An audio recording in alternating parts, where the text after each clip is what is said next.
And as a people, as a church, we desire indwelling and habitation because you are here and you have never left us since then. We are your temples, so empower these temples for holiness and righteousness. Make yourself real by transforming us every day for the glory of the Father. Make yourself real by healing us from our physical, emotional, and spiritual sicknesses. Make yourself real by allowing us to experience miracles, signs, wonders, deliverance, provisions. Lord, dear Holy Spirit, continue empowering the church as we go and make disciples of nations. Just like the Pentecost, 3,000 repented and turned to Jesus. And from that time on, you were unstoppable. And until now, you are still unstoppable. Continue to work in us, with us, and for us. Help us to always believe you, dear Holy Spirit. Help us always to live you, dear Holy Spirit. And allow us to always love you. We love you, dear Holy Spirit. We thirst for your holy presence because that is what empowers us in our daily walk. You are the one explaining to us the wonders of the Word of God. Continue to do that for us, O Lord. And when we do not know how to pray, and when we lack words when we pray, come, Holy Spirit, and pray through us and in us. Oh, dear Holy Spirit, thank you, thank you, thank you. Amen, amen.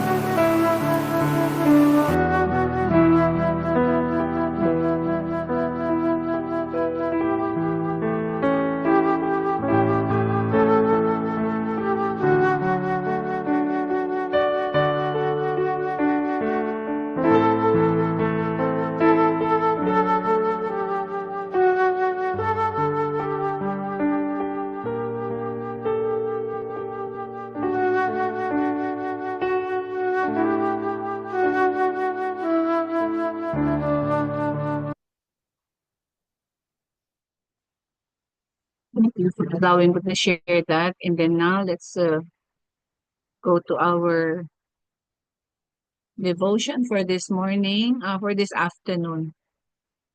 Afternoon na nga pala, no? So thank you for those who are joining us now in the Zoom room. Maraming salamat sa presensya ng mga kapatid natin na nandito ngayon. We have here Sister Babes. Thank you for always joining us in the afternoon and also in the morning. Siguro nasa morning ka rin, ano? Sister Finat, nakaka-join ka ba sa morning? Hindi po, Pastor Rose, ano po yun Oo, eh, kasi 9 gabi dito sa oo UK. nga eh, no? Sa morning naman Bedtime, nasa bedtime. klase Oswald Chambers. Actually, yung kay Oswald Chambers, that was what I used before. Pero I make it a point that for some few years na I also produce my own devotion. And actually this is a big task for me sa church now, sa amin, kasi our council chair is requesting me or asking me or hindi lang ano eh, requesting eh, talagang mandate eh, that I would be producing the devotional material for 2026 for the church and for distribution also to the Filipino Evangelical Methodist Church, and also to other churches like the Global Methodist Church and other, of course, but we belong to one body of Christ, and that is what is common among us. We are in this daybreak global prayer meet or prayer gathering because we belong to the bigger body of Christ. We are, Christ is the head at lahat tayo ay napapailalim sa kanyang katawan. Amen po ba doon? So, kung ano man ang ating mga, uh, shall we say, denominational affiliations, it doesn't matter. Kaya nga po nung sa Elders Gate Conference na yung prayer gathering, nag-speak talaga sa heart ko yung sinabi ni Dr. Becky Desiderio. So the Lord wants us to have His body, the Church of Christ, that has no walls. Nag-speak talaga sa akin yon, a church that does not have walls. And that is what we are doing here in Daybreak Global, morning and afternoon. We are gathering as a church without walls. Di po ba? Kasi we belong to different, affiliations, no? And that is how the Lord wants us to be in a church that has no walls. So, the title of my sharing this afternoon is, ito po yung Elders Gate ito yung Elders Gate 2025, shall we say, theme, stepping into God's glory. And in that conference, I was given the task of ministering to the children, and part of this was my ministry to them. And also, I used this message nung ako po ay naimbitahan sa UP, Church of the Risen Lord, an ecumenical gathering also, to speak in their midweek service last Wednesday. And I was so inspired by this, by the message of the Lord through this, that is found in 1 Peter 5:10. And it says here, I will read to you, and the glory of all grace, the God of all grace, who called you to his eternal glory in Christ, after you have suffered a little while, will himself restore you and make you strong, firm, and steadfast. NIV version. So the God of all grace, we are gathered in this Daybreak Global because we are recipients of God's grace.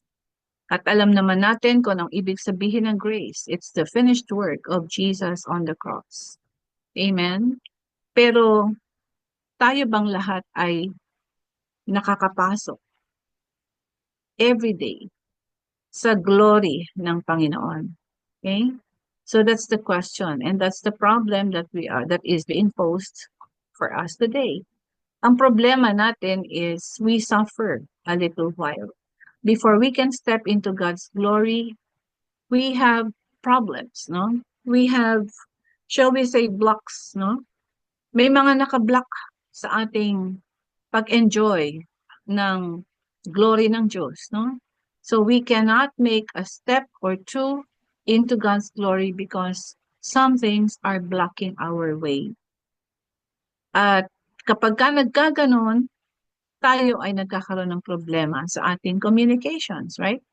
Especially our communications with our holy God. And let me just share with you a very short testimony of a member of our church, yung aming church council lay leader, na yung nanay niya nadala sa hospital kasi naninilaw. Naninilaw at medyo may edad na yung nanay niya. So, kailangan may tanggalin doon sa bile, no? Sa bile duct niya, doon sa kanyang daanan ng ihip. Daanan ng pinagtatapunan ng waste ng katawan. So, hindi ma-identify. So, I said, Lord, ano po ito? So, kailangan niya mag-undergo ng procedure. But the Lord says, it's so minor. Yan ay ano lang, water resist lang yan. And healing can come through the doctor and supernaturally. So, good, no. True enough, after just one day of staying in the hospital, undergoing such an easy procedure for her, nasa bahay na siya ngayon. So, di ba? Yun yung glory ng Diyos. Kaya nga, nawawala ang bara. May mga bara para makapasok tayo sa glory ng Diyos. So what are the bara? No? Ano ba yung mga bara that keeps us from stepping into God's glory? It can be fear, okay? It can be anger. It can be loneliness. It can be sadness. And one addiction, addiction that the world offers us is ito yung ating mga ito yung ating no, problema ngayon. Walang it is cross-cultural. It crosses boundaries of age, boundaries of status and whatever and whoever. Kasi you try to observe, no? Mag-observe tayo sa airports, in common places like restaurants, whether fast food or fancy restaurants. Anong common sight na nakikita natin? All are engaged and so much engrossed in using gadgets. Some sort of addiction. At lahat tayo guilty dito. We just sometimes, try to compromise. Pero lahat tayo talaga guilty dito, especially the children. At isa rin ito sa mga causes ng speech impediment, motor skills impediment, at ito rin ang isa sa mga major and serious sources ng nagkukulang ang mga bata sa kanila functioning, even brain functions and motor skills. Napakalaking problema. Napakalaking, shall we say, getting into the way, no? Getting into the way, hadlang at harang para ma-enjoy natin ang dapat nating ma-enjoy, and that is God's glory. And another is not good family relationships. These are common observations, no? Na kaya nga nailagay ko dito is because these are common to my sight, common to my knowledge, and common to my own sphere of influence that God is giving me. Very common. But what can we do about them?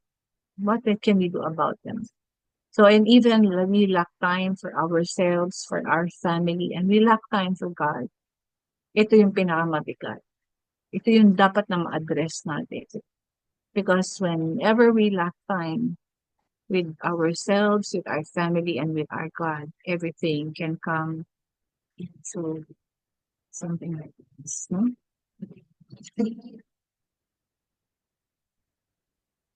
Ang tayo ng koneksyon sa dapat na kinukonektahan natin. At yan ay eventually ay yan ay ang presensya ng ating Diyos. So, marami pang mga bagay. Maraming mga bagay. Kayo, sa inyong mga sarili, you can mention, no? You can mention things or situations or perspectives that are getting in the way into stepping to God's glory. Maybe one is unanswered prayers, di ba? Yung mga prayers natin na hindi pa nasasagot. Maybe issues of health, mga pagkakasakit, whether ito ay chronic, terminal, or whatsoever. Mga discomfort sa buhay natin, sometimes they get into the way. No? This morning nga lang, we were advised or we were, nalaman namin na yung aming ipinagpipray na LGI pastor and board member of the LGI has passed on. Kung kilala niyo si Pastor Ted Ballesteros, no? Due to shall we say, unaddressed infection and sepsis. Pero he's been on like for 30 years or more, he has been on a regular routine, rigid routine of yung sa kidneys niya, no? That was the major problem. Dialysis. Imagine, sinabi niya sa amin noon na even in his younger age, he has already started his dialysis until this very day. At actually, yung kanyang dialysis had been like, before he passed on, mga 3 times a week na yan or whatever, even more than 3 times a week. But he has already stepped, no, finally into God's glory, has been transfigured, has been glorified. Grabe, ano? So, wala na siya sa atin, pero I'm sure that he is enjoying God's presence right now. So, may problema, pero merong however, no? So, when we say however, merong solusyon. So, ito yung solusyon. We are called, no? Tinawag tayo. Hindi tayo ang nag-desire na pumasok sa glory ng Diyos. No, it's not. It's not us making the initiative. It is God who called us. Tinawag tayo ng Diyos. And that is very clear in the verse that we are exposing. Okay, we are trying to speak about. So, who called you? No, tinawag tayo. Who called us to His eternal glory. Through what? In what? In Christ. Ito yung yung pamamaraan eh. No? It's not by our own way. It's not through our own righteousness. It's not through good works that we can step into God's glory, but it is according to grace. And remember, napaka-prophetic po ng year natin ngayon, 2025 is a prophetic year. Why do I say so? Narinig ko to kay Bishop Ferdy Baga sa Aldersgate. So 2 signifies double. So dalawa yan, di ba? 2025. So sabi niya, this year is a double year of grace because the prophetic meaning of the number 5 is grace. So it's double year of grace. And in the Jewish calendar na ginagamit nila, no, ng ating mga kapatid na Hudyo, ang kanilang taon ngayon is 5785. And again, sabi niya, napaka-prophetic pa rin ng number na yon kasi double grace naman, dalawang 5, di ba? So 5785. And then, napapagitnaan pa yung dalawang numbers, di ba? Double grace. At yung 7 is God's year of completion. Right? And 8 is also a miraculous number according to yung Hanukkah. Yung di ba? Yung miracle of the Hanukkah. 8 yun eh. So, napaka-prophetic ng year na ito. So, that is what we must remember. Pero dapat tinawag tayo, ano ba ang dapat nating sagot? What must we do to answer the call? So there are 3 points that I would like us to dwell on. Ang una is be sure and be secured about our identity in Christ. So ito yung unang pamamaraan, is the first way. Ephesians 1:11, Message Version, it says here, it is on Christ that we find out who we are and what we are living for. Napakaganda nitong Message Version na ito. It is in Christ that we find out who we are and what we are living. Therefore, in Christ, you find out who you are. And that is your identity. Tayo po ay wala tayong self-identity. We cannot say that we can only identify ourselves with ourselves. No. It is always that we are identified with Christ. Grabe, no? Glorious yung identity natin. It is in Christ that we find out who we are and what we are living for. And you find out what you are living for. That is your purpose. So in this version alone of Ephesians 1:11, andito yung ating identity and purpose.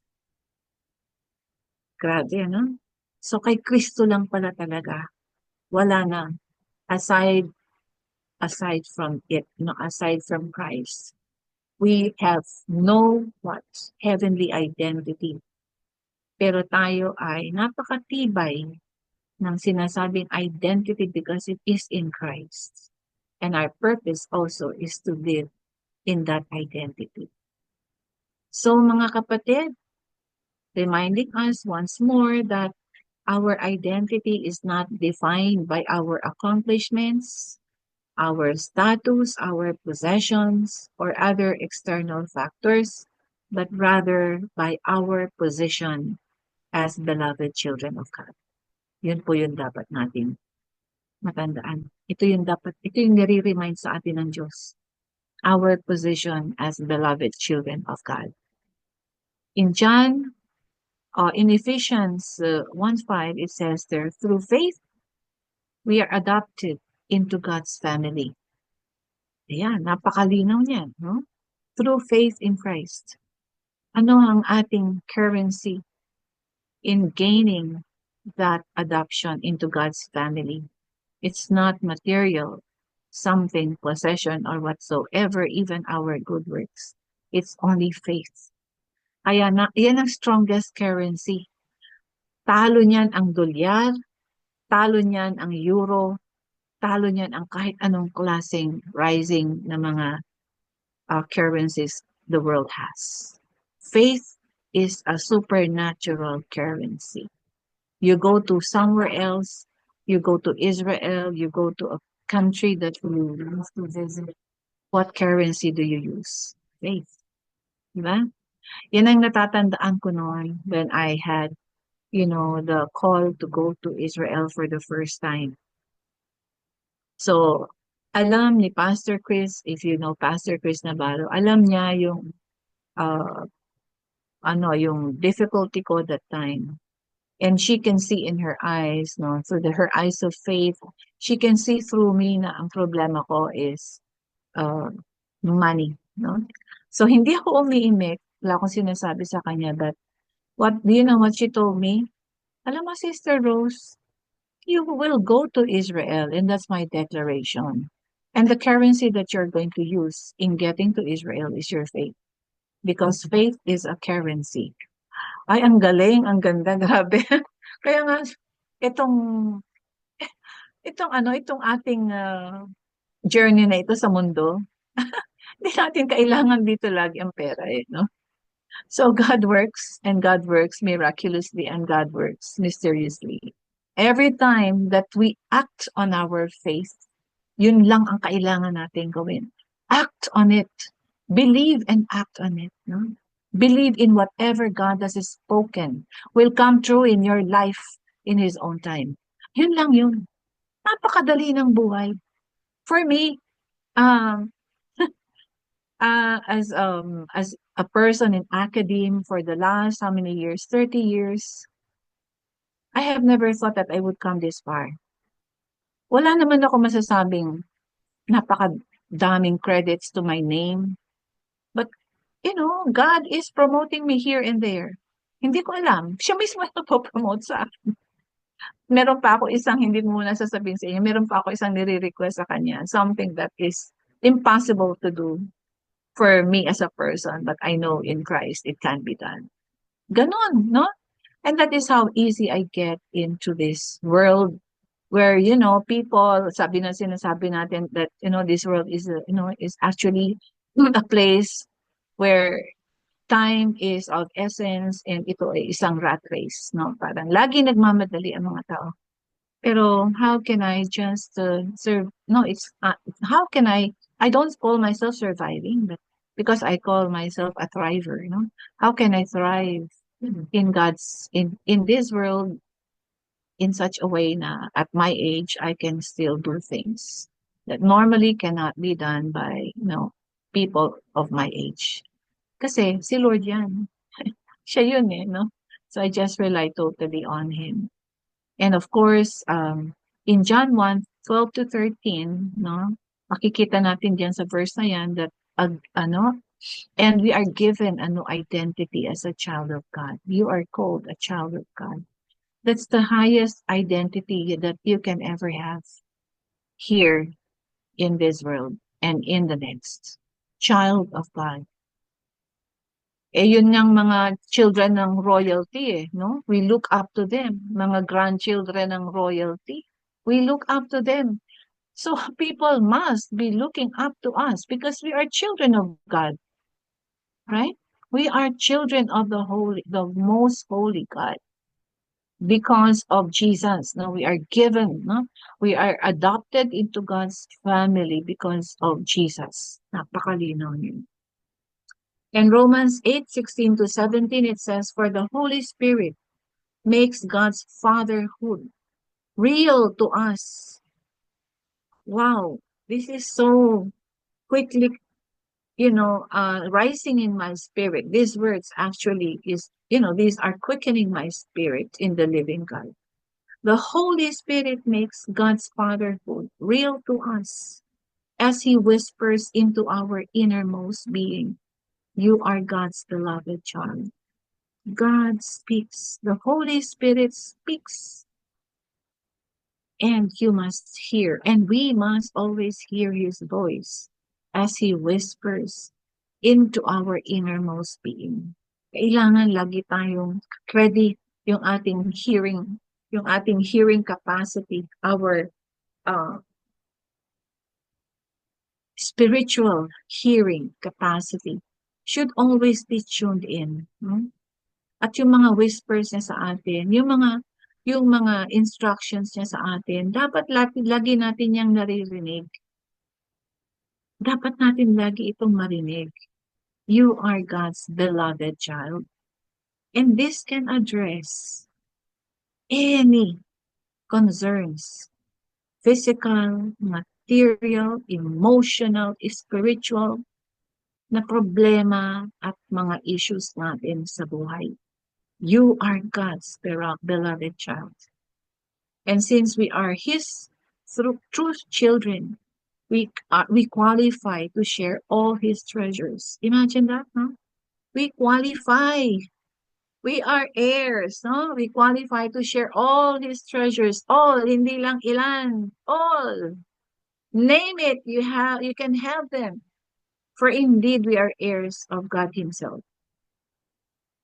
So, ano pa ang hahanapin natin dito sa mundong ito? What do we want to get from this life that has not yet been given? Because we must only remind ourselves of the, uncountable, actually uncountable na siya, uncountable promises that God has released upon us. We only have to claim them based on what situation we are, and they will come. Amen? Napakalaki ng ating privilege as God's children to be identified with Him through Christ Jesus. Okay. Be sure. So this is a reminder for all of us that we have to be always sure and feel secured, act secured, think secured, hindi lang feel, act and think. And, of course, act the way you have to, to act as someone identified in Christ. Yun ang bago nating identity. Di ba? We're not identified with this world, with that is passing. This world that is rotting, even in its morality and everything. Pero tayo, secure tayo eh. We are sure and secure about our identity in Christ. So we don't have any reasons at all to lose hope. Wala tayong karapatang mawalan ng pag-asa.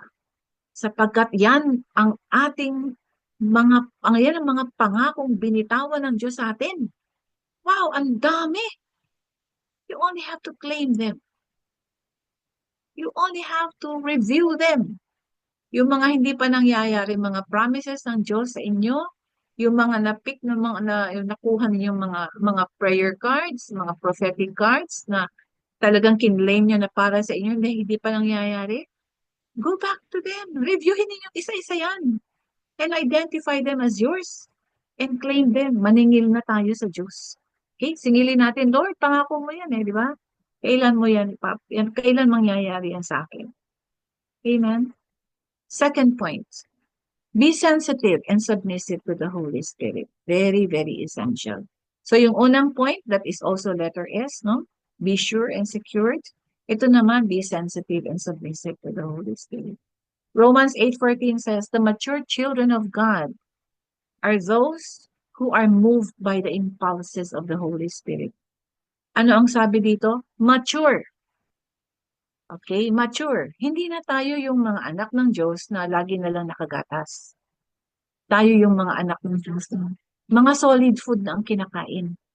We are munching, eating, digesting the Word of God. Di ba? Ano ba yung sinasabi ng Psalm 1? Okay? Walking in God's perfection means eating, meditating on the Word of God daily. Daily. To be a mature child of God, we have to what? Digest God's Word on the daily basis. Paulit-ulit natin babasahin ang salita ng Diyos. Kahit the same verses that we encounter every day, magugulat kayo na meron at merong bagong revelations ang Diyos every day. As you go through the same word from the Bible, verse from the Bible, may bagong revelation, may bagong application. That is how, that is the Word of God. No? That is how the Word of God is for us. Endless in terms of revelations. Immeasurable in terms of revelations and application. Amen. And John 16:13 says, when the truth-giving Spirit comes, and that's the Holy Spirit, He will unveil the reality of every truth within you. He won't speak on His own, but only what He hears from the Father. Remember, the truth-giving Holy Spirit, ito ay ang nagbibigay sa atin ng enough strength. Kasi ang daming nakabaon sa atin. Alam niyo ba na we are a core? Your spirit is a core of the reality of every truth that God has planted in us. Yung lahat ng katotohanan, lahat ng pag-ibig, lahat ng power niya, yan ay ibinigay na sa atin, and that's within us. I-unveil lang yan ng banal na spirito just in case nakakalimot tayo. Just in case nawawalan tayo ng focus sa buhay. So binubuhay ng banal na spirito yung realidad na yan sa bawat isa sa atin. That is within us.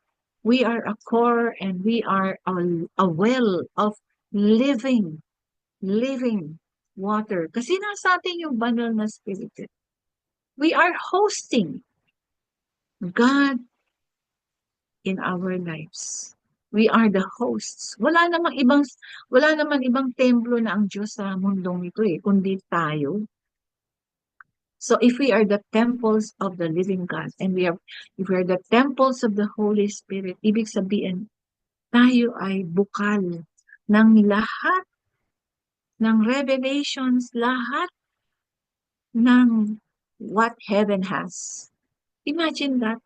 Tayo ang tagadala nun. What do you expect to see in heaven? What is like heaven? What is there in the kingdom of God? What do you expect to give from the kingdom of the Lord to others? It's right within you. You are God's kingdom here on earth. Right? Tayo yung tinatahanan ng Diyos Kaya we are hosting God's kingdom. Kaya nga tayo, nabubuksan at nabubuksan. According to the level of our faith, yung ating sensitivity sa banal na spirito as He speaks to us is base sa ating pagiging obedient and submissive. Katulad nga nung, of course, yung text ni Oswald Chambers.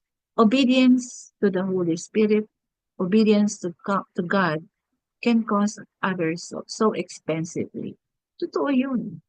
Totoo yun. Our obedience can be so costly to others. Pero obedience is our way to enjoying the glory of God, to enjoying and stepping into His glory and getting into one form and one level of glory to the next. Ayun yun. We don't stop, no? Lagi tayong umaangat, paangat ng paangat, as the book of Pastor Mina says, soar high. Tumataas at tumataas.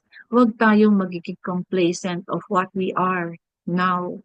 Kung meron kang, if you have reached a level of anointing that has given you according to the measure of your faith now, do not rest on that.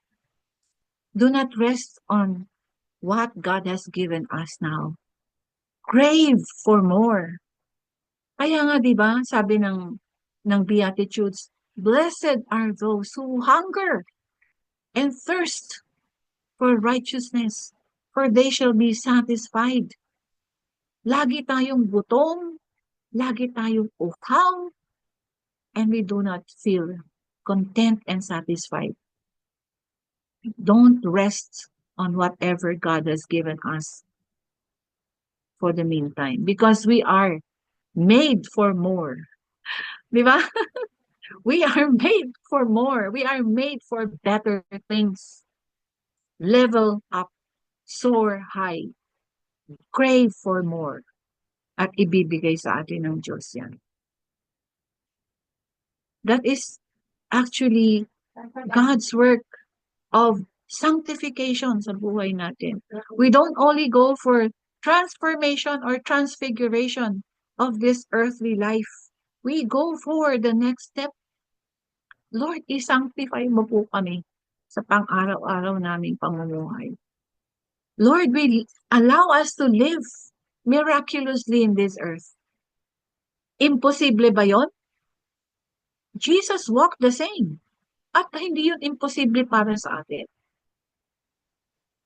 John 14:26 says, when the Father sends the Spirit of holiness, the one like me who sets you free, He will teach you all things in my name, and He will inspire you to remember.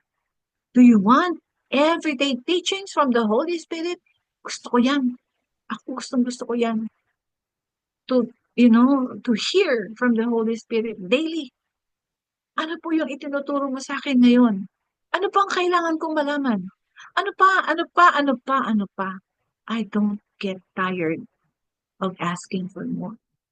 I am not complacent. I don't rest on whatever God has given me at this point of time in my life. I want more. Diba? May kantang ganon. We want more of you. Right? So yun dapat ang ating attitude. That's the attitude of faith that we must have in our heart right now.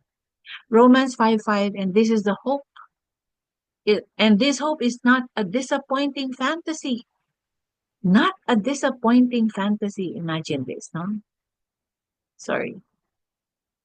Because we can now experience the love of God cascading into our hearts through the Holy Spirit who lives in us. Lahat yan dina-download sa atin.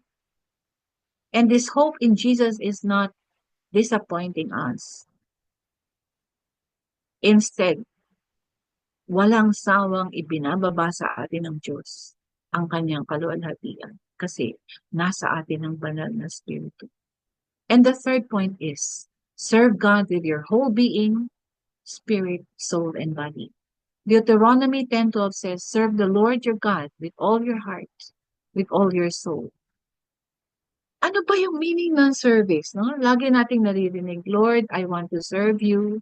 Lord, I want to do this, I want to do that. Ano ba ang perspective ng service sa mata ng Panginoon? So this is it, no? Para tayong ini-enlist ng Diyos sa kanyang military service. Yun. That is the meaning of serving God. God enlists us into His service.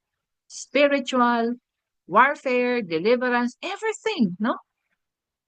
Which means He calls us to have a part in accomplishing His purposes. That is what we call serving God. He calls us to have a part in accomplishing His purposes, not meeting His needs, because God has no needs. He doesn't need anything. Because when you serve someone, you give what he needs, right? Pero ang Diyos, walang pangangailangan. Ito ang meaning ng service para sa Diyos. We are called to be a part in His kingdom work, to be part in accomplishing His purposes. And He accomplishes His purposes. How does He do this? Siya na yung magsasend sa atin in serving and accomplishing His purposes. Siya pa rin ang nagsusupply ng grace for us to do our work. What an amazing God we have, right? Wow. So He sends you to accomplish His services, and He supplies you. He supplies you and me with the grace to do the work that He gives us in accomplishing His kingdom here on earth. Wow! Grabe! Anong pangangailangan mo? You have that. He supplies it. Kasi ito yung essence of serving God. In serving God, God gets the glory. And we get the joy. Right? Ganda, no? So this is the best thing that I ever read about serving God. God gives the glory. God gets the glory. And we, as His children, as His people who are serving Him, gets the joy. Yun. Because remember, Nehemiah 8:10 says, the joy of the Lord is my strength. It's the source of everything that we have, that we need in this world. And that is God's purpose for His world. His glory and the joy of His people in Him.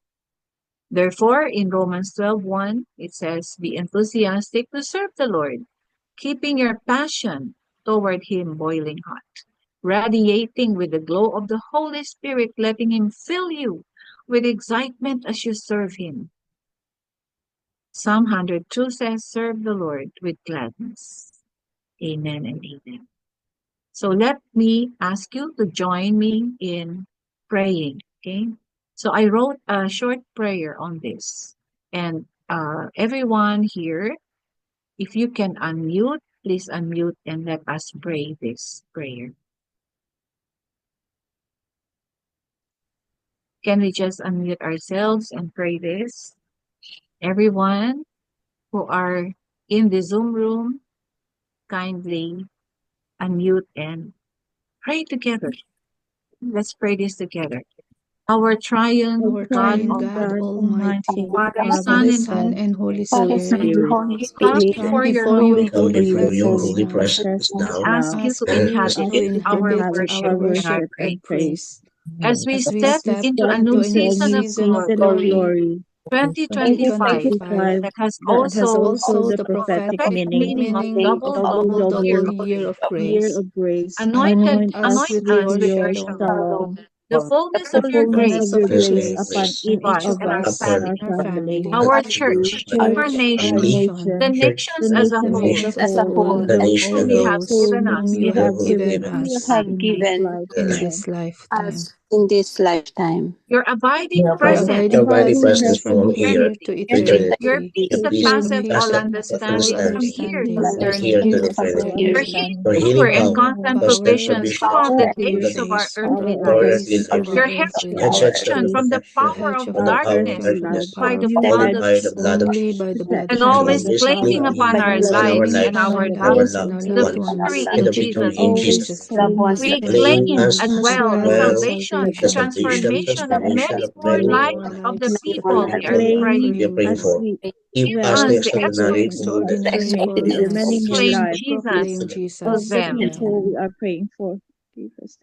Thank you, Lord. Our praises and Thank you, thanksgiving Lord. are Our not praises enough and Praises and thanksgiving for what thanksgiving you are have not are enough done enough for in our what you for have lives what done this you have in our past done week. lives this in our week. life. Indeed, we This can week, never Indeed, we can never but outdo for outdo nor indeed, nor give, no outgive we are your never outgive for the favor favor and upon up us, on our favor. the the glory, the glory to little greater glory, glory. Our favor upon and glory. This this year, year Glory for greater greater glory. ask And we our pray for this Almighty year. Father We to ask the greater measures Almighty of of greater measure anointing anointing in anointing, in signs, signs, signs, wonders, and wonders, wonders, and miracles and for miracles us to for us for to believe, us who believe, believe, crediting crediting crediting it it as as as us as your as your your appointed appointed appointed and and and anointed anointed anointed righteousness righteousness. righteousness In in in Jesus' Jesus' name, Jesus. name. our praise. Amen. Amen. Amen. Thank you for letting Amen. me share.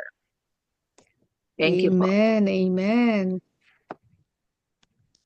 Amen. Praise God. Our gracious, loving, merciful Father God, we just thank you so much for being you, for being our God, our Father, Lord. who loves us so much, who's so compassionate in everything. Yes.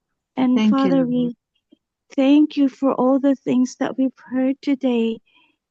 Yes, Thank you for Lord. reminding us that we are heirs of your kingdom. We are your children, and that we should be proud as being your children, and that Yes, Lord. we can come to you anytime, Lord, because you love us so much. Thank you, Amen. Father God, for all the things Thank that you, Lord. we've learned today, Father God. And we pray, Lord, that we will take it all in what we've learned today, and that we can also share to those who are not with us today. Father, Yes, we thank you that we have the scriptures to live by each day, and that Amen. we Amen. pray, Lord, that we will treasure all the things that you have given us each day, Lord. And Father, we Yes. pray that we continue to think about our brothers and sisters who are currently in places where there's calamities and wars, Lord God, Father, we prayed for them, and that they will feel your love even in their dire circumstances, Father God. Father, we thank you for our brothers and sisters who attended this Zoom Yes. devotion today, Father God. Thank you for their love, commitment, and dedication Yes. to you, Lord. And Thank you, Father, Lord. we pray that you continue to bless each and every one of them, Yes. so that they can continue to be a blessing to their family, to their church, to their community, and places that they will go to, Father God. Father, we thank you for Pastor Rose, who's led us today's devotion. Father, we pray that you continue to bless her ministry, bless the work And that you have given her, Lord God, and bless her students and everyone, Lord, that she is yes, going oh to Lord, thank you encounter, for the Father God, that thank you. they will equally be blessed, Father God. Yes. And Lord, as we leave this Zoom room, Father, we pray that you will anoint each and every one of us. We pray for your grace, and that your light will shine on us, and that the others Amen. will Amen. also benefit with the light that you have given to each and every one of us. Amen. In Amen. Jesus' name we pray. Amen. Amen. Amen. And let us now receive the Aaronic blessing of the Lord from the Lord. In Hebrew first, Yivareka Adonai v'yishmereka. Yair Adonai panaveleka v'yulkineka. Yisa Adonai panaveleka v'yasem leka. Shalom. The Lord bless you and keep you. The Lord make his face shine upon you and be gracious unto you. The Lord lift up his countenance upon you and give you peace. In the name of the Father, of the Son, of the Holy Spirit. Amen and amen. Amen. Amen. Amen. And Thank you thank you po. po. Thank you, everyone.